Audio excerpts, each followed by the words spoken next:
এই ইয়াং জেনারেশনটাকে পুরো আনকালচার্ড বানিয়ে ফেলছে মোবাইল ফোন। সব জায়গায় সব কিছু চলে না। এটা মসজিদ, এটা আল্লাহর ঘর, এখানে একটা কথাও জুমার খুতবা চলাকালীন বলা যাবে না। বললে আপনার খুতবার নেকি নষ্ট হয়ে যাবে। নবী সাল্লাল্লাহু আলাইহি ওয়াসাল্লাম বলেছেন, যে ব্যক্তি জুমার দিন সকাল সকাল গোসল করে, সুন্দর কাপড় পরিধান করে, আতর খুশবু ব্যবহার করে, পায়ে হেঁটে মসজিদে আসেন, ইমামের কাছাকাছি বসে পড়ে এবং চুপচাপ মনোযোগের সাথে ইমামের খুতবা শ্রবণ করে এবং খুতবা চলাকালীন কাউকে কষ্ট দেয় না এবং ইমামের সাথে নামাজ শেষ করেন, তার আমল নামায় প্রত্যেক পদক্ষেপের বিনিময়ে 1 বছরের তাহাজ্জুদ, 1 বছরের নফল রোজার নেকি দেয়া। এই নেকিটা আমরা নষ্ট করে ফেলছি ফোনেরটাও। অলরেডি এটা কাটা হয়ে গেছে, কারণ আমরা এখানে কষ্ট দিয়েছি মানুষকে, বিশৃঙ্খলা করেছি, মসজিদের পবিত্রতা নষ্ট করেছে। এখন যেটা বাকি সেটা হচ্ছে নামাজ। নামাজটুকু বাকি আছে। নামাজটাও যদি এভাবে আমরা নষ্ট করে ফেলি তাহলে আজকের জুমার এই আয়োজনটা ব্যর্থ হয়ে যাবে।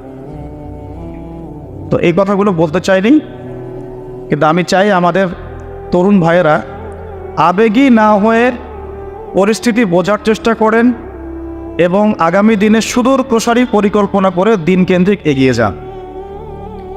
আমরা চাই না যে আমাদের যুবক ভাইরা আবেগী হয়ে এমন কিছু করে বসেন বা এমন কোনো পদক্ষেপ নেন যেটা উম্মার জন্য ক্ষতিকর হয়। যদি আপনি চান বা আপনারা চান যে আল্লাহর পথে দায়ীরা, আলেমরা, মুবাল্লিগ, মুফাসসির, এই ধরনের মানুষ যারা আছেন তারা বাংলার জমিনে দীর্ঘ সময় খেদমত করুক, তাহলে শোডাউন বন্ধ করতে হবে। যত বেশি শোডাউন তত আলেমের সংখ্যা কমতে থাকবে, যত শোডাউন তত আলেম কমতে থাকবে। যাকে নিয়ে শোডাউন করবেন সে আর এই সমাজে থাকবে না। সমাজদার যদি আপনারা হয়ে থাকেন, ইশারা আপনার জন্য যথেষ্ট। যাকে নিয়ে যত বেশি শোডাউন করবেন তাকে আর সমাজে রাখতে পারবেন না। ইতিপূর্বে কি পেরেছেন? এবং তারা যখন চলে গেছে তাদের স্থানগুলো কি পূরণ করতে পেরেছেন? পূরণ কি হবে কখনো? অতএব শোডাউন না, মূল জিনিসটা হচ্ছে আমরা মূল বিষয়গুলো বুঝবো, মূল গন্তব্যটা জানবো, মূল জায়গায় আমাদের দৃষ্টি নিবদ্ধ রাখবো এবং ধারাবাহিকভাবে, মানে পর্যায়ক্রমে ধারাবাহিকভাবে আস্তে আস্তে আস্তে আমরা ওই লক্ষ্যের পানে আমরা এগিয়ে চলবো ইনশাআল্লাহ। এবং কাজ করব শুধু আল্লাহ সন্তুষ্টির জন্যে, না কাউকে দেখানোর জন্যে, না কারো কাছে বাহাবা পাওয়ার জন্যে, আর না কারো সমালোচনার কোনো তোয়াক্কা করব না। মানুষের প্রশংসা শুনে আমরা একদম আনন্দে ভেসে যাব, আর না কারো সমালোচনায় থেমে যাব। এরকম ডিটারমিনেশন যদি থাকে আমরা লক্ষ্য অর্জন করতে পারবেন স্যার। যে এই কয়েকদিন আগে আপনারা দেখেছেন যে বাংলাদেশের জাতীয় ওলামা পরিষদের সম্মেলন হয়েছিল। বাংলাদেশের বরেণ্য ওলামা একরাম, তাদের একটা বড় অংশই, সবাই না হলেও তাদের একটা বড় অংশ এখানে এসেছেন। একটা ঐক্যের প্ল্যাটফর্ম দেখা যাচ্ছিল। সবাই যার যার অবস্থান থেকে আল আকসা ইস্যু নিয়ে অনেক কথা বলেছেন এবং আপনারা সবাই জানেন যে এই জায়গাটা আমাদের জন্য কত ইম্পর্টেন্ট, কত গুরুত্বপূর্ণ এবং পুরো বিশ্বের প্রেক্ষাপটটা এই জায়গা কেন্দ্রিক আবর্তিত হয়। তো সেদিন আসলে আমি খুব লম্বা একটা লেকচার রেডি করেছিলাম। আমার ধারণা ছিল যে হয়তো আমি 30 থেকে 35 মিনিট সময় পাবো আর কি। তো আমরা সবাই সময় পেয়েছি, কেউ 5 মিনিট, কেউ 7 মিনিট, কেউ 8 মিনিট, কেউ 10 মিনিট। আর সবচেয়ে বেশি সময় মনে হয় আমি পেয়েছি 9 মিনিট সামথিং। তো কিন্তু কথাগুলো আসলে খোলাসা করে বলার হয়ে ওঠেনি। বিজ্ঞ বরেণ্য আলেমরা ছিলেন, সব কথা আসেনি, আসার পরিবেশটা ছিল না। তো আজকের খুতবা ইনশাআল্লাহ আমি যে কথাগুলো বলতে চাচ্ছিলাম ওলামা পরিষদের আল আকসা ইস্যু নিয়ে, এই হুরমাতুল আকসা এই শিরোনাম নিয়ে আমরা কিছু কথা বলবো ইনশাআল্লাহ। আজকের খুতবার উদ্দেশ্য হচ্ছে আপনাদেরকে আমাদের মূল লক্ষ্যটা চেনানো, যে আমরা যে জেনারেশনটাকে নিয়ে স্বপ্ন দেখছি আসলে এই জেনারেশনের ফিউচার কোথায়, মুসলিম উম্মার ফিউচার কোথায়, কোন জায়গা স্বাধীন না হওয়া পর্যন্ত মুসলমানরা স্বাধীন হবে না, এই বিষয়গুলো আমরা একটু 30 মিনিটে পর্যালোচনা করবো ইনশাআল্লাহ। প্রথম যেখান থেকে আমি স্টার্ট করতে চাই, আল্লাহ রাব্বুল আলামিন সর্বপ্রথম যখন আদম আলাইহিস সালামকে দুনিয়াতে পাঠান, সর্বপ্রথম যে মসজিদ নির্মিত হয়েছে সেটা হলো কাবা। কোন মসজিদ? একটু লাইব্রেরি থাকবেন তাহলে বুঝতে পারবেন। এই কাবা নির্মাণের 40 বছর পর দ্বিতীয় যে মসজিদটা নির্মিত হয়েছে সেটা হলো আল আকসা। কত বছর পরে? মাত্র 40 বছর। এই আল আকসাই পৃথিবীর ইতিহাসের দ্বিতীয় মসজিদ। অগণিত নবী রসুল এখানে জন্ম নিয়েছেন, এই বাইতুল মুকাদ্দাসে এখানে বেড়ে উঠেছেন। এই জায়গা কেন্দ্র করে তারা বিশ্বকে শাসন করেছেন, দাওয়াতি কাজ করেছেন, আল্লাহ তাওহীদের বাণী প্রচার করেছেন। এই আল আকসাই হচ্ছে নবী ইব্রাহিম আলাইহিস সালামের হিজরতের জায়গা। আমি শুধু মূল পয়েন্টসগুলো টাচ করছি, আপনাদের বিস্তারিত আপনারা পড়ে নেবেন। এই আল আকসাই হচ্ছে নবী ইব্রাহিম আলাইহিস সালামের হিজরতের জায়গা। তিনি থাকতেন ব্যাবিলনে, ইরাকের বাবেল শহরে। সেখান থেকে মূর্তি পূজারী পরিবার ত্যাগ করে তিনি চলে গিয়েছিলেন এই আল আকসায়, জেরুজালেমে। ওই জায়গাকে তখন বলা হতো শাম। এখন ওই জায়গাকে শামই বলা হয়, কিন্তু এখন শাম বলতে আমরা বেসিক্যালি সিরিয়াকে বুঝি, কিন্তু আসলে শাম শব্দ দিয়ে এই সিরিয়া শুধু না, প্যালেস্টাইন, লেবানন, জর্ডান, সিরিয়া পুরো জায়গাটাই শামের অন্তর্ভুক্ত। আগে ওই জায়গাকে বলা হতো কেনান। কি বলা হতো? কেনান। তো ইব্রাহিম আলাইহিস সালাম যখন সেখানে হিজরত করেন, সেখানে তাকে কেন্দ্র করে একটা প্রশস্ত নববী আদর্শ তাওহীদের প্রতিষ্ঠা, একটা নববী রুহানি পরিবেশ গড়ে ওঠে। এবং নবী ইব্রাহিম আলাইহিস সালামের দুজন স্ত্রী ছিলেন, সারা আলাইহিস সালাম এবং হাজারা আলাইহিস সালাম। সারা আলাইহিস সালাম তার সাথে ওখানে থাকতেন, ওই কেনানে, অর্থাৎ বাইতুল মুকাদ্দাসের কাছাকাছি। আর আরেক স্ত্রী হাজারা আলাইহিস সালাম থাকতেন এই মক্কায়, কাবায়, যাকে কেন্দ্র করে এখানে একটা সভ্যতা গড়ে ওঠে, যেটা আপনারা জানেন ইসমাইল আলাইহিস সালামের কুরবানি। এবং এই বংশেই নবী সাল্লাল্লাহু আলাইহি ওয়াসাল্লামের একজন দাদা আছেন, তার নাম হলো আদনান। আবু তো আদনান না, আদনান। এবং এই আদনান কেন্দ্র করে ওখানে আদনানি আরব বলে একটা ট্রাইব চালু আছে। ওখানে আরবের অনেকগুলো ধারা আছে, আরবে আরিবা, আরবে বাইদা, আরবে মুস্তারিবা।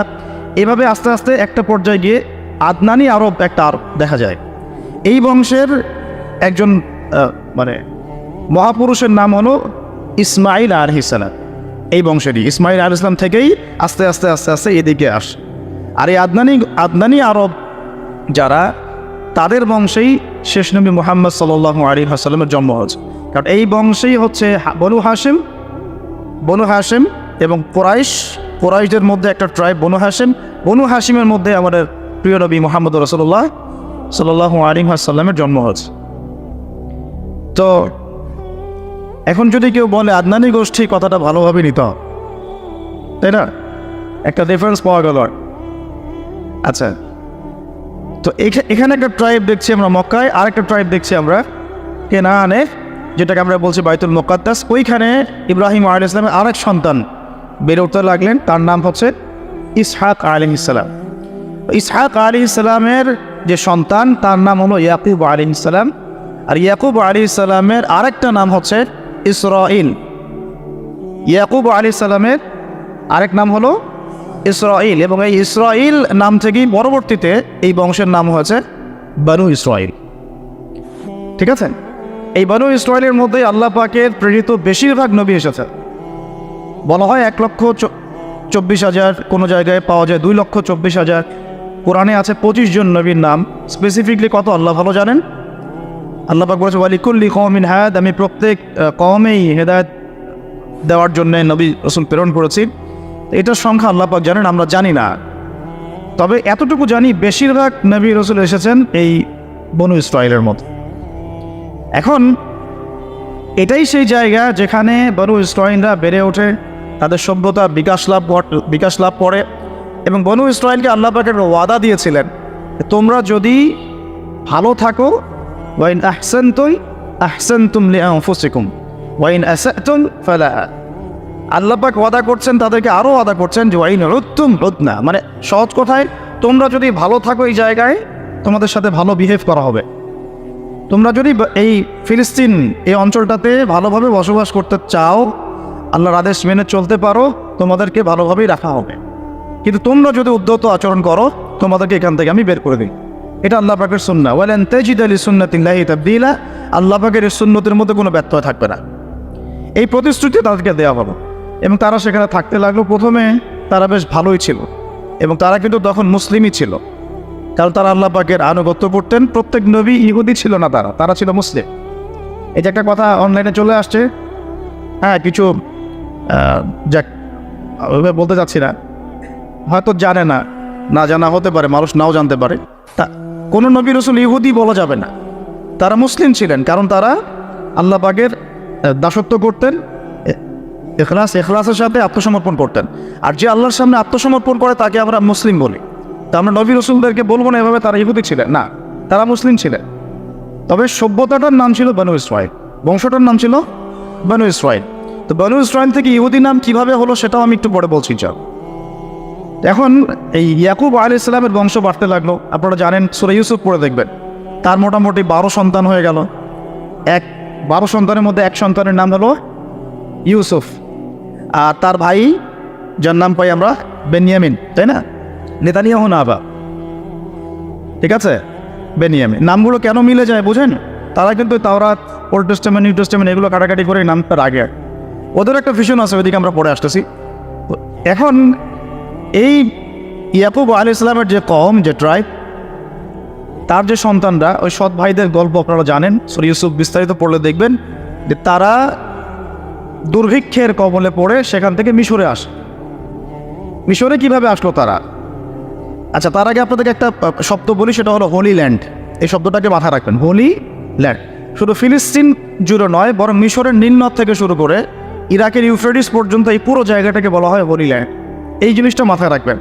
এখনকার বিশ্বের যত কিছু হচ্ছে হোলি ল্যান্ডকে কেন্দ্র করে, এবং ভবিষ্যতেও যা হবে এই বিশ্বে ওই জায়গার স্বাধীনতাকে কেন্দ্র করে, ওই জায়গার দখলদারিত্ব নিয়েই সব কনফ্লিক্টগুলো হতে থাকবে ওয়ার্ল্ডে।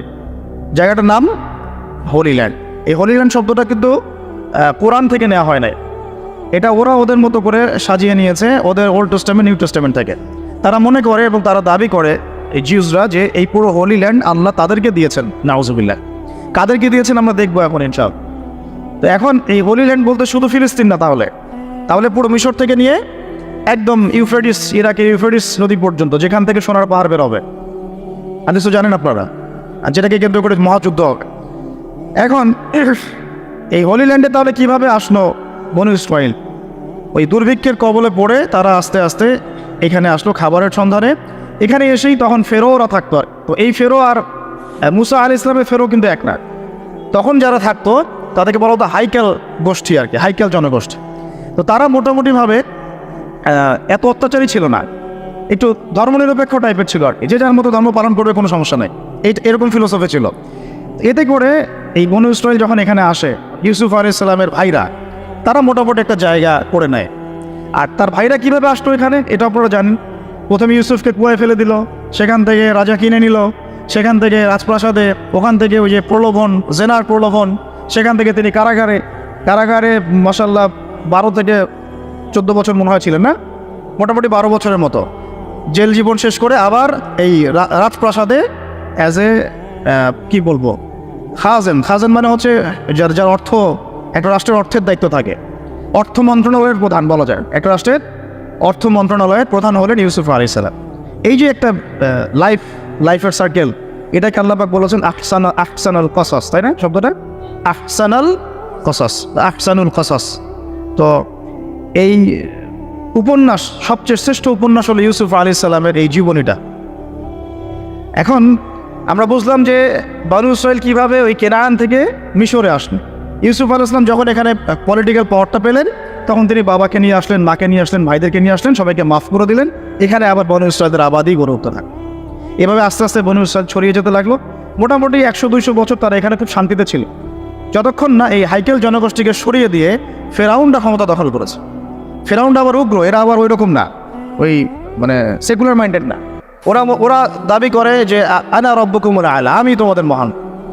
এখানে আর ওই সুযোগ নাই ধর্ম পালনের, এবং তারা খুব বেশি অত্যাচার করতে পছন্দ করতো। আমরা কোরআন খুললেই দেখবেন প্রথম দিকে আছে ইউযাব্বিহুনা আবনাআকুম ওয়া ইস্তাহইউনা নিসাআকুম, বাচ্চাদেরকে জবাই করতো, ছেলেদেরকে জবাই করতো, মেয়েদেরকে জীবিত রাখতো। এদের আন্ডারে, এই ফেরাউনদের আন্ডারে থেকে বনু ইসরাইলরা যে নির্যাতনটা, স্লেভারি যে নির্যাতনটা সহ্য করেছে, এই সময়টা, আমার ধারণা এই সময়টা তাদের সাইকোলজিক্যাল একটা পরিবর্তন হয়েছে। এটা আমার শুধু কথা না, ডক্টর রাগিব সার্জানি থেকে শুরু করে আলী মোহাম্মদ সাল্লাবি এই কথা বলেছেন যে যখন তারা ফেরাউনের আন্ডারে থেকে এই টর্চার সহ্য করেছে প্রায় এরকম 100 বছর। 100 বছর একটা জাতি যখন এভাবে টর্চার সহ্য করতে থাকে, চোখের সামনে জবাই করে দেওয়া হচ্ছে বাচ্চাদেরকে, ছেলেদেরকে, মেয়েদেরকে ধর্ষণ করা, জীবিত রাখা, তখন এই স্লেভারির মধ্যে থাকতে থাকতে ওদের মধ্যে একটা অ্যারোগেন্সি চলে আসে। ঠিক ওই একই কাজটা কিন্তু ওরা এখন মুসলমানদের সাথে করতেছে, খেয়াল করে দেখ। ওই জিনিসটার শিক্ষা তারা এই ফেরাউনদের কাছ থেকে পেয়েছে। বুঝাতে পারছি আমি কথা কি? আচ্ছা, তো যাই হোক, এভাবে ফেরাউনদের আন্ডারে তারা থাকতে লাগলো এবং বনু ইসরাইল দাসত্বের শৃঙ্খলে আবদ্ধ হয়। তারা দেখেন ওই জেরুজালেম থেকে এখানে দাসত্বের শৃঙ্খলে আবদ্ধ হওয়ার কারণ কি? আল্লাহ পাকের হুকুম আহকাম থেকে তারা সরে গিয়েছে। এখন আল্লাহ পাক আবারও তাদের প্রতি দয়া করলেন।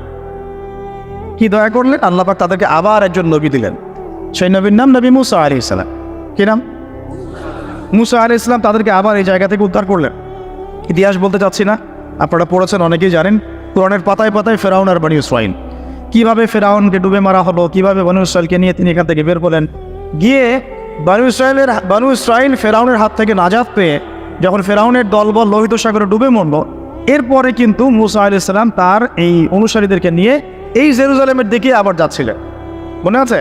তারা 40 দিনের মধ্যে বাছুর পূজা শুরু করলো, মনে আছে না? 40 দিনের মধ্যে তারা বাছুর পূজা শুরু করলো। ওখানে সামেরি নামে একজন ব্যক্তি বের হলো, সে মানুষকে মূর্তি পূজা শেখানো শুরু করলো। ইউসুফ আলাইহিস সালামের সোনালী যুগ থেকে নিয়ে মুসা আলাইহিস সালাম এই পর্যন্ত এখানেও কিন্তু মোটামুটি 200-400 বছর চলে গেছে। এরপরে নাজাতপ্রাপ্ত বনী ইসরাইল যাদের প্রতি আল্লাহ পাক রহম করলেন, তাদেরকে নিয়ে মুসা আলাইহিস সালাম এই ফিলিস্তিনের দিকে এগিয়ে যাচ্ছিলেন। যেতে যেতে আল্লাহ রাব্বুল আলামিন তাদেরকে একটা আদেশ করলেন যে ওই বাইতুল মুকাদ্দাসে এখন আমালেকা সম্প্রদায় বসবাস করছে। কোন সম্প্রদায়? এখন আমালেকের অনেক শক্তিশালী, এক খুবই ফিজিক্যালি স্ট্রং। তো তোমাদেরকে ওই জায়গা যদি এখন পেতে হয় তাহলে এদের সাথে জিহাদ করতে হবে। এই ঘটনাটা কিন্তু সূরা বাকারার শেষের পারার মধ্যে আছে, একদম শেষের দিকে। তো মুসা আলাইহিস সালামের জীবদ্দশায় এই জিহাদটা হয়নি। মুসা আলাইহিস সালামের জীবদ্দশায় এই আদেশটা এসেছিল, কিন্তু মুসা আলাইহিস সালাম তার অনুসারীদেরকে বলেছিলেন যে আল্লাহ পাক আমাদেরকে জিহাদ করে বাইতুল মুকাদ্দাস জয় করতে বলেছেন। তখন তার অনুসারী বনী ইসরাইল বলেছিল, ইযহাব আনতা ওয়া রাব্বুকা ফাকাতিলা, তুমি আর তোমার রব গিয়ে যুদ্ধ করো, আমরা এখানে বসে থাকলাম। ওয়া ইন্না হাউনা কাঈদুন। কোন বনী ইসরাইলের কথা বললো? যাদেরকে আল্লাহ পাক একটু আগেই বিপদ থেকে উদ্ধার করে এখানে নিয়ে আসলেন। আর শর্ত আল্লাহর কি? ওয়া ইন উদ্তুম উদনা, ঠিক থাকলে ঠিক, বেঠিক থাকলে বেঠিক। তারা যখন যাচ্ছে, আর মুসা আলাইহিস সালামের জীবদ্দশা এটা হলো না। এরপরে আরও প্রায় 40 বছর আল্লাহ পাক ওদেরকে শাস্তি দিলেন। তিহ নামে একটা উপত্যকা আছে, এই উপত্যকায় আল্লাহ পাক তাদেরকে 40 বছর ঘুরিয়েছেন। সকালবেলা বের হতো, এক রাস্তায় যেত, সন্ধ্যাবেলা গিয়ে দেখতো আবার সেই রাস্তায় ফিরে আসছে, ঘুরতো তার উপত্যকায়।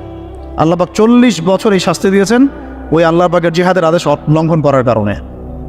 ওই যে বলেছে ইযহাব আনতা ওয়া রাব্বুকা ফাকাতিলা ওয়া ইন্না হাউনা কাঈদুন, শুধু মাইদা পড়ে দেখেন। এই আদেশটা লঙ্ঘন করার কারণে আল্লাহ পাক এভাবে শাস্তি দিয়েছে। 40 বছর চলে গেল। এরপরে তারা আবার চিন্তা করলো যে আমরা ইস্তেগফার করে আল্লাহ দিকে ফিরে আসি।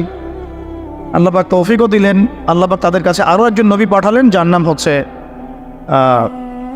কি নাম? না, হারুন না, ইউশা বিন নুন। মাশাআল্লাহ, ভেরি গুড, ইউশা বিন নুন। তো ইউশা বিন নুন যখন নবী হলেন, তখন তারা আবার দাবি করলো যে আমাদেরকে জিহাদের পারমিশন নেন আল্লাহর কাছ থেকে, আমরা যুদ্ধ করে আমালেকা সম্প্রদায়কে বের করে দিয়ে আমরা বাইতুল মুকাদ্দাস জয়। তাই ইতিহাস কত ঘটছে ওই জায়গাকে কেন্দ্র করে। আর এটা অক্টোবর মাসের ঘটনা না, এটা ঘটনা প্রায় 5000 বছর পুরাতন একটা হিস্ট্রি এটা। তারপরে ওই নবী বলছেন যে আল্লাহ যদি আদেশ করেন তোমরা কি আবার পৃষ্ঠ প্রদর্শন করবে না? তো তারা বলছে না, আমরা কেন পালিয়ে যাব? আমাদের সন্তানদেরকে হত্যা করা হচ্ছে, ইত্যাদি ইত্যাদি, বাড়িঘর থেকে উচ্ছেদ করা হচ্ছে, আমরা কেন জিহাদ করবো? ওয়া মা লানা আল্লা নুকাতিলা ফি সাবিলিল্লাহ ওয়া ক্বাদ উখরিজনা মিন দিয়ারিনা ওয়া আবনাইনা, সূরা বাকারার শেষের দিকে পড়ে দেয়। তো এখন আল্লাহ পাক যখন আদেশ করলেন, তখন তারা বলছে আমরা এই নেতাকে মানি না। আল্লাহ পাক একজন নেতা নিযুক্ত করলেন, যার নাম হচ্ছে তালুত। যার নাম তালুত। তো তালুতকে তারা মানতে চাচ্ছে না, কারণ কিভাবে তালুত নেতা হতে পারে? ওর তো সম্পদও নাই, ওর তো স্ট্যাটাসও নাই। আমাদের মানে পরিবেশে নেতা হওয়ার মানদণ্ড যা আর কি, সম্পদ থাকতে হয়, স্ট্যাটাস থাকতে হয়। আল্লাহ পাক বললেন যে আমি তাকে দুটো গুণ দিয়েছি, নেতৃত্বের আমি তাকে স্পেশাল দুটো গুণ দিয়েছি। ওয়াজাদাহু বাসতাতান ফিল ইলমি ওয়াল জিসমি, আল্লাহ পাক তাকে জিসম এবং ইলম দিয়েছেন। সুবহানাল্লাহ। তার নেতৃত্বের গুণাবলী কি পেলাম আমরা এখন? জিসম মানে ফিজিক্যালি সুস্থ থাকতে হবে এবং শারীরিকভাবে শক্তিশালী হতে হবে এবং ইলম থাকতে হবে। তো এখন এসবের দরকার হয় না, দরকার হয়। এখন খালি দরকার হয় তার চরিত্র ফুলের মতো পবিত্র, দ্যাটস অল। যাই হোক, ওইদিকে যাচ্ছি না। আর কিছু বিষয় নিয়ে কথা বলার রুচি হয় না আমার, এটা তার মধ্যে একটা। তো এখন আসুন, ইউসুফ বিন নুনের আন্ডারে তালুত সেনাবাহিনী নিয়ে এগিয়ে গেলেন বাইতুল মুকাদ্দাসের পণে। তো বাইতুল মুকাদ্দাসকে জয় করার জন্য আল্লাহ পাক পরীক্ষা নিলেন যে এই নদী পার হওয়ার জন্য একটা শর্ত, নদী পার হবে, পানি খেতে পারবে না, যারা পানি পান করবে তারা আমার সাথে যুদ্ধ করতে পারবে না। তো তাফসীরের কিতাবে আসছে যে মাত্র 313 জন পানি পান করে নাই, বাকি সবাই পানি পান করছে। মাত্র 313 জন পানি পান করে নাই, বাকি সবাই পানি পান করছে। এখন তালুত এই 313কে নিয়ে এগিয়ে গেলেন বাইতুল মুকাদ্দাসের দিকে। যুদ্ধ চলতে লাগলো। যুদ্ধের মধ্যে দাউদ আলাইহিস সালাম ছিলেন সেনাবাহিনীতে একজন, তখন তার বয়স মাত্র 15-16 হবে। তো ওই দিক থেকে আসছে একজন সেনা, আমালেকা সম্প্রদায়ের, তার নাম জালুত। সে খুবই শক্তিশালী, একজন একাই সে 10 জনের সাথে লড়তে পারে। এদিক থেকে মাত্র একজন ছোট কিশোর দাউদ আলাইহিস সালাম, যিনি তালুতের সেনাবাহিনীর মধ্যে আছেন। উনি কিন্তু এখনো নবী নন, ঠিক আছে, উনি কিন্তু এখনো নবুয়ত পান নাই, সেনাবাহিনীর মধ্যে আছেন। একটা গুলতি নিক্ষেপ করে তালুতের এক চোখকে তিনি ফুটা করে ফেললেন। জালুতের এক চোখে ফুটা করে ফেললেন কে? দাউদ আলাইহিস সালাম। দাউদ আলাইহিস সালাম মাত্র একটা গুলতি দিয়ে জালুতের বর্ম পরা ছিল, শুধু চোখ দেখা যাচ্ছিল, ওই চোখ বরাবর নিশানা করে তার চোখটাকে ফুটা করে ফেলল। এতে করে জালুত মারা গেল। এবং জালুতের মৃত্যু দেখে ওই আমালেকা সম্প্রদায় ভয়ে কাঁপতে লাগলো। মাত্র 313 নিয়ে তালুত এই বাইতুল মুকাদ্দাস জয় করলেন। বাইতুল মুকাদ্দাস জয় করার দিনে আসরের ওয়াক্ত হয়ে যাচ্ছিল, সূর্য ডুবে যাচ্ছিল। তখন তালুত আল্লাহর কাছে দোয়া করেন, এই নবী এবং তালুত তারা সবাই মিলে এই 313 জন আল্লাহর কাছে দোয়া করেন, আল্লাহ আমাদেরকে একটু সময় দান করেন, বরকত দান করেন, যাতে করে আমরা যুদ্ধটা শেষ করতে পারি, আজকে আমরা যেন ওখানে প্রবেশ করতে পারি। আল্লাহ রাব্বুল আলামিন সুবহানাল্লাহ এই সূর্যের ঘূর্ণনটাকে থামিয়ে দিলেন। ইতিহাস এটা একবার হয়েছে, কোরআন সাক্ষী আছে, হাদিসে সাক্ষী আছে, দলিল আছে। এটা কিন্তু দাজ্জালের সময় হবে কিনা আল্লাহ ভালো জানেন, কারণ তখন কিন্তু প্রথম দিনটা 1 বছরের সমান হবে। কিভাবে একটা দিন 1 বছরের সমান হতে পারে আমাদেরকে ভাবতে হবে। তো এটা হয়েছে হিস্ট্রিতে একবার, সূর্যের ঘূর্ণন আল্লাহ থামিয়ে দিয়েছেন, তারা যুদ্ধ করেছে, বাইতুল মুকাদ্দাস জয় করেছে। কারা এরা? এরা বনু ইসরাইল, তালুতের বাহিনী, ইউসুফ বিন নুনের উত্তরসূরি, এবং এইখানে আছে দাউদ আলাইহিস সালাম। তারপরে দাউদ আলাইহিস সালাম সেখানে নবী হলেন।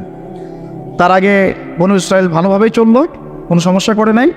এরপরে দাউদ আলাইহিস সালাম যখন ক্ষমতায় আসলেন, নবুয়ত পেলেন, তাকে 40 বছর আল্লাহ পাক ওই জায়গা থেকে বিশ্ব শাসন করার অধিকার দিয়ে দিলেন। তাহলে বাইতুল মুকাদ্দাস এবং আল আকসার ওই জায়গা থেকে 40 বছর বিশ্ব শাসন করেছেন দাউদ আলাইহিস সালাম। এবং তার শাসনটা এত সমৃদ্ধ ছিল যে তিনি যখন জাবুর তেলাওয়াত করতেন, তখন এই যে পাখি, মাছ, এগুলো সবাই কাছাকাছি চলে আসতো শোনার জন্য। আল্লাহ পাক তাকে স্পেশাল অনেকগুলো ক্ষমতা দিয়েছেন, যেমন লোহা, তামা, এগুলোর উপর একটা কর্তৃত্ব দিয়েছেন। যেভাবে ইচ্ছা তিনি এটাকে ঘোরাতে ফেরাতে পারতেন, অস্ত্রশস্ত্র বানাতে পারতেন। আল্লাহ পাক অনেক মর্যাদা দিয়েছেন তাই দাউদ আলাইহিস সালাম। আর দাউদ আলাইহিস সালাম সম্পর্কে আরেকটা হাদিস আপনাকে বলে দেই যে আদম আলাইহিস সালাম কিন্তু তার সন্তানদের সবাইকে দেখেছেন, সব সন্তান থেকে তার সামনে আমাদের সবাইকে দেখেছেন তিনি। আপনি আপনি আপনি আমি সবাই, সবার মানে প্রতিবিম্ব এবং সেই পিঁপড়ার আকৃতিতে আল্লাহ রাব্বুল আলামিন, এবং এটা তিনি সবাইকে দেখেছেন। এবং একজনকে দেখে তার খুব পছন্দ হয়েছে, খুব ভালো লেগেছে, মিষ্টি, খুব ভালো লেগেছে, আকর্ষণীয়। জিজ্ঞাসা করেছেন, আল্লাহ আমার এই সন্তানের নাম কি? আল্লাহ পাক বলেছেন তার নাম দাউদ। তার হায়াত কত? আল্লাহ পাক বলছে 60 বছর। তখন তিনি বলছেন আদম আলাইহিস সালাম, আল্লাহ আমার হায়াত থেকে 40 বছর তাকে দিও। দাউদ আলাইহিস সালাম 100 বছর বেঁচে ছিলেন। দাউদ আলাইহিস সালাম সম্পর্কে আরেকটা আয়াত আছে কোরআন, এটা স্পেশাল। আল্লাহ পাক দুজনকেই, মাত্র 2জন নবীকে আল্লাহ পাক কোরআনে খলিফা বলেছেন। যদিও প্রত্যেক নবী আল্লাহর খলিফা এবং প্রত্যেক ন্যায়পরায়ণ শাসক আল্লাহর খলিফা, কিন্তু আল্লাহ পাক স্পেশালি 2জন নবীকে খলিফা বলে সম্বোধন করেছেন। একজন হচ্ছেন আদম আলাইহিস সালাম, আরেকজন দাউদ আলাইহিস সালাম। এগুলো মিলাবেন। খলিফার কাজ আমি অনেকদিন বলেছি, খলিফার কাজ হচ্ছে ইন্না জাআলনাকা খলিফাতান ফিল আরদ, আমি তোমাকে পৃথিবীতে খলিফা করেছি। ফাহকুম বাইনান নাসি বিল হক, মানুষের মাঝে হকের মানদণ্ডে বিচার ফয়সালা করো। ন্যায় বিচার করা হচ্ছে খলিফার কাজ। যে সমাজে ন্যায় বিচার করে সে আল্লাহর খলিফা, যে করে না সে শয়তানের খলিফা। সিম্পল। ফাহকুম বাইনান নাসি বিল হক ওয়া লা তাত্তাবি'ল হাওয়া, নিজের প্রবৃত্তির অনুসরণ করো না। ইউদিল্লাকা আন সাবিলিল্লাহ, তাহলে আল্লাহর পথ থেকে এটা তোমাকে সরিয়ে নিয়ে যাবে। ইন্নাল্লাযীনা ইউদিল্লুনা আন সাবিলিল্লাহ লাহুম আযাবুন শাদীদ, যারা আল্লাহ পাকের পথ থেকে বিচ্যুত হয়ে যায় এদের জন্য মর্মান্তিক শাস্তি অপেক্ষা করছে। বিমা নাসু ইয়াউমুল হিসাব, যেহেতু কিয়ামতের হিসাবের দিন তারা ভুলে গেছে। দাউদ আলাইহিস সালামের পরে সাকসেসফুলি আরও 40 বছর এই বিশ্বটাকে শাসন করেছেন ফ্রম জেরুজালেম তার ছেলে সুলাইমান আলাইহিস সালাম, এবং তার শাসনটা তার বাবার চেয়ে আরও সুপিরিয়র ছিল। এমন শাসন, এমন সভ্যতা যেটা পৃথিবীর ইতিহাসে না কখনো ছিল, না এখন আছে, না কখনো হবে, না কখনো হবে। এমনকি ঈসা ইবনে মারিয়ামের সময়ও না, যিনি সামনে 40 বছর খেলাফা ওখান থেকে কায়েম করবেন, তখনও না। কারণ তিনি দোয়া করেছেন, রব্বি হাবলি মুলকান লা ইয়ানবাগি লি আহাদ, আল্লাহ আমাকে এমন এক রাজত্ব দেন যেটা আপনি আর কখনো কাউকে দেন নাই, দিবেন না। কে দোয়া করেছেন এটা? নবী সুলাইমান আলাইহিস সালাম। তিনি পাখির ভাষা বুঝতেন, পিঁপড়ার ভাষা বুঝতেন, তার আদেশে জিনরা কাজ করতো। জিনদেরকে বলতেন সমুদ্রে ডুব দিয়ে মণিমুক্তা নিয়ে আসা, বের করতো। এমন একটা প্রাসাদ নির্মাণ করেছেন যেখানে পা ফেললে মনে হচ্ছে যে সমুদ্রে পা ফেলছে, এত স্বচ্ছ। সাবার রানীর সিংহাসন তুলে নিয়ে আসলেন মুহূর্তের মধ্যে, চোখের পলক ফেলতেই সিংহাসন হাজির। এরকম সভ্যতা, টেকনোলজি আবিষ্কার হয়নি, ইনশাল্লাহ হবে। যতই মঙ্গল গ্রহে যাওয়ার স্বপ্ন দেখাক নাসা, এগুলো সম্ভব না। এই টেকনোলজি আসে, যেটা ছিল সুলাইমান আলাইহিস সালামের সময়, এটা পৃথিবীতে না ছিল কখনো, না আছে, না থাকবে, শুধুমাত্র তার সময় ছিল। এবং ওই সময় সুলাইমান আলাইহিস সালামের শাসনে জেরুজালেম থেকে পুরো বিশ্বটাকে শাসন করেছে বনু ইসরাঈল। এবং তারা তখন মুসলিম ছিল, আত্মসমর্পণকারী আল্লাহর বান্দা ছিল, তারা কিন্তু খারাপ ছিল না তখন। এরপরে তাদের অধঃপতনটা শুরু হয়। এরপর থেকে আমি একটু গুটিয়ে নেই, অনেক সময় তো নেওয়া যাবে না। এরপর থেকে অধঃপতনটা শুরু হয়। কীরকম? তারা আবার আল্লাহ পাকের বিধিবিধান যেগুলো, সেগুলো লঙ্ঘন করে। মৌলিকভাবে তারা কয়েকটা বিধিবিধান লঙ্ঘন করেছে। একটা হচ্ছে শিরক, একটা আমার কি শিরক। তারা আল্লাহ পাকের সাথে শিরক করা শুরু করলো, নবীর আদেশ লঙ্ঘন করা শুরু করলো, এবং অর্থনৈতিক জীবনে গিয়ে সুদ খাওয়া শুরু। সুদের কথাটা মারাত্মকভাবে আসছে ওদের কাছে, ওদের ব্যাপারে সুদ তারা চালু করলো। সুদ, অন্যের সম্পদ আত্মসাৎ করা শুরু করলো, ঠিক যেমন এখনকার মনিটরি সিস্টেম দিয়ে তারা করছে, আর সেম জিনিস। এবং তারা মাদক দ্রব্যটাকে অ্যাভেলেবল করে ফেললো, জেনাটা বেড়ে গেল খুব, জেনা। এই পাপাচারগুলো যখন বাড়তে থাকলো, আল্লাহ পাক তখন তাদের উপরে অন্য পরাশক্তি চাপায় দিলেন। তাদের মধ্যে দুইজনের নাম মেনশন করবো আমি আজকে শুধু। একজন হচ্ছে নেবুজাদনেজার, একজনের নাম নেবুজাদনেজার। সে এসে আক্রমণ করে পুরা বনু ইসরাঈলকে একদম ম্যাসাকার করে ওখান থেকে বের করে। ওরা যা করতেছে এখন ফিলিস্তিনিদের উপরে, এর চাইতেও ভয়ঙ্কর শাসক ছিল নেবুজাদনেজার, যাকে অনেকে বখতে নাসার বলে না। তিনি একজন রোমান পারস্যের সম্রাট ছিল আর কি। সে এসে পুরো বাইতুল মুকাদ্দাস জয় করে এই মানে ফাসেক যারা বনু ইসরাঈলের মধ্যে ফাসেক জালেম হয়ে গেছে যারা, ওদেরকে পিটিয়ে এখান থেকে বের করে দিল, দিয়ে পুরো জায়গাটা দখল করলো। বাচ্চাদেরকে হত্যা করেছে, মেয়েদেরকে ধর্ষণ করেছে, এবং ছেলেদেরকে হত্যা করেছে। এভাবে সুদীর্ঘকাল চলতে লাগলো। আল্লাহ পাক তাদের দিকে আবারও মুখ ফিরিয়ে তাকালেন। আল্লাহ পাক তাদেরকে আরও একটা চান্স দিলেন। ওই জায়গায় নেবুজাদনেজারের ওই সভ্যতার পতন হলো, তারা আবার বাইতুল মুকাদ্দাসে। এরপরে তারা আবার সেখান থেকে এখানে একটা বিষয় ভুল হয়ে গেল। নেবুজাদনেজার একটা কাজ করেছিল, সে ওই বনু ইসরাঈলের মধ্যে অবাধ্য যারা, ওদেরকে বেঁধে নিয়ে ব্যাবিলনে নিয়ে আসছে, এই ইরাকের ব্যাবিলনে। এখানে দাসত্বের জীবনে তাদেরকে অভ্যস্ত করেছে, ওই ফিরাউনদের মতোই। তো এই দাসত্বের জীবনে যখন তারা আছে, তখন তারা আলোচনা করতো একে অপরের সাথে যে আমাদের একজন মসিহ আসবে। কে আসবে? আমাদের একজন মসিহ আসা বাকি আছে, একজন নবী আসা বাকি আছে, যিনি আসলে আমরা আবার বাইতুল মুকাদ্দাস ফিরে পাবো। তারা ওখানে চর্চা করতো, তাদের যে ধর্মগ্রন্থ তাওরাত, তালমুদ, এগুলোতে এটা লেখা ছিল। তারা এভাবে চিন্তা করত, এইভাবে তারা স্বপ্ন দেখতে থাকলো ওই দাসত্বের জীবনে। আল্লাহ পাক তাদের সেই মাসিহকে পাঠালেন, আলহামদুলিল্লাহ। সেই মাসিহ হচ্ছেন ঈসা আলাইহিস সালাম। তা মাসিহ ঈসা আলাইহিস সালাম যখন আসলেন, তারা তাদের মাসিহকে চিনতে ভুল করলো, ব্যর্থ হলো। বরং তারা তাকে অপবাদ দিল যে সে একজন জারদ সন্তান, নাউজুবিল্লাহ, তার মা একজন ব্যভিচারিণী, নাউজুবিল্লাহ। মনে আছে সূরা মারিয়াম? তারা এভাবে অপবাদ দেওয়া শুরু করল। তখন আল্লাহ পাক দ্বিতীয় গজবটা পাঠালেন, যেটা একটু আগে বলতে চাচ্ছিলাম। দ্বিতীয় গজবটা পাঠিয়েছেন আল্লাহ পাক রোমান সেনাপতি টাইটাসের হাত দিয়ে। এই রোমান সেনাপতি টাইটাস দ্বিতীয়বার এসে নেবুজাদনেজারের মতোই এদেরকে আবার ওখান থেকে বের।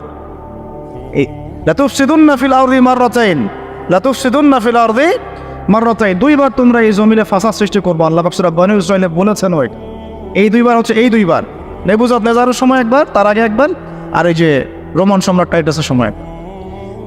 প্রথমবার কারণ কি ছিল? তারা সুলাইমান আলাইহিস সালামের এই যে রেখে যাওয়া এক সালতানাত এবং সে আদর্শ, ঐতিহ্য, ঈমান, এগুলো রক্ষা করতে ব্যর্থ হলো।